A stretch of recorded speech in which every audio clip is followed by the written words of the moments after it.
आपलं व्यक्तिमत्व कसं बनतं हे जर जाणून घ्यायचं असेल तर ही स्टोरी शेवटपर्यंत बघा.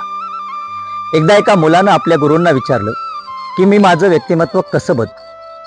त्यावेळेस गुरुनं त्या मुलाला बाजूला घेतलं आणि आरशासमोर उभा केला आणि विचारलं की या आरशामध्ये काय दिसतं. त्यावर मुलानं सांगितलं, या आरशामध्ये फक्त मीच दिसतो. व्यक्तिमत्वाचं असंच असतं.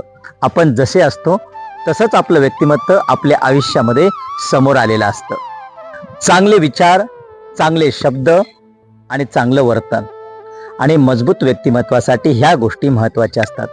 जर आपलं व्यक्तिमत्व आणखी चांगलं बनवायचं असेल तर दररोज स्वतःमध्ये बदल करा, दुसऱ्यामध्ये बदल करण्यापेक्षा.